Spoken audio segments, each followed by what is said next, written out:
Speaking to CNN on Sunday, former KGB agent turned writer and producer Jack Barsky revealed that despite the size of his military vastly outweighing that of Ukraine, Putin is begging China for help, which means his invasion doesn't appear to be going as well as he had expected. Take a look at the CNN discussion.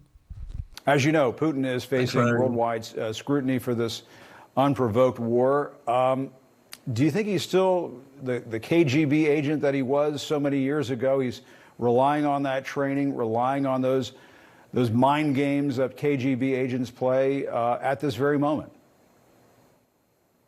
I have to disabuse you of the notion that the man he is today was trained by the KGB, and he got his political skills and whatever he uses from the KGB. He was a mid-level bureaucrat in the KGB. He served in the city of Dresden in the 80s.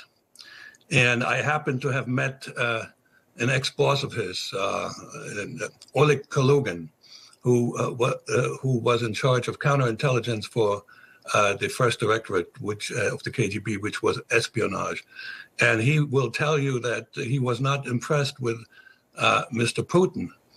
Putin is a phenomenal politician and a master chess player, because he has been in power for the last 22 years in a country where the standard of living hasn't much improved, particularly outside of the big cities. So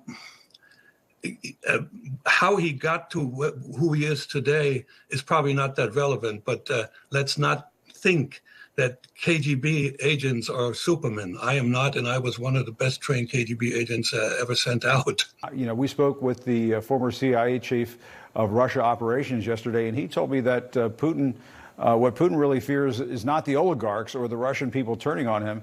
It's his fellow spies, people in his national security realm around him, intelligence realm around him. What do you think about that? And that was Dan Hoffman, I believe. Did you talk to Dan Hoffman? Steve Hall made that observation, but I think others have made the same observation. But Dan Hoffman was also head of CIA, and I've heard him, and he says the same thing, and they're absolutely right. Putin has a complete disregard of what his people are thinking and doing. He knows that he can keep them under control as long as he also has the power players in his regime under control, because if he doesn't, he's toast. There will be a palace revolt, and he's done. So he has to really walk a fine line, because he put himself into a situation now that is very difficult for him to get out of.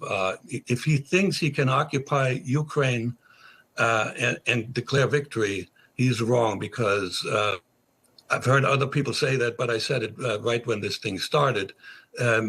Ukraine will be defeated. You cannot defeat a country when you fight the entire population.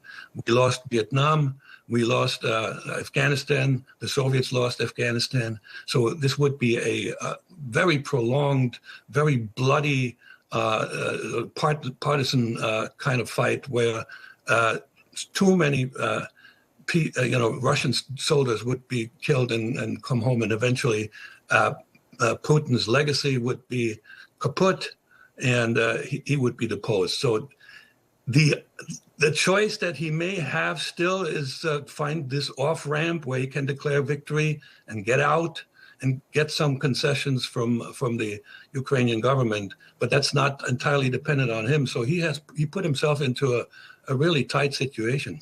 Russia is facing new forms of resistance in the cities it has seized in Ukraine, where attempts to abduct and replace political leaders have been met with legal pushback and defiant public protests.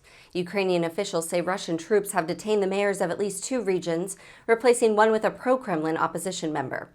Lawmakers in a third Russian-occupied city say the groundwork is being laid for a political coup. As Russian forces slowly encroach upon other major Ukrainian cities, the levels of defiance in occupied locations could signal a long and difficult battle for Moscow to consolidate political power, if it succeeds in its immediate military objectives. Meanwhile, the humanitarian situation for Ukrainians in occupied cities continues to deteriorate. Ukrainian Ambassador Sergei Kyslytsya told the UN Security Council Russian troops continue to commit war crimes and crimes against humanity in Ukraine, erasing any difference with their Nazi predecessors 80 years ago. Thank you for watching. Please be sure to visit us at rawstory.com. And if you'd like to see more of the Raw Report, please like and subscribe and join others who like their news raw too.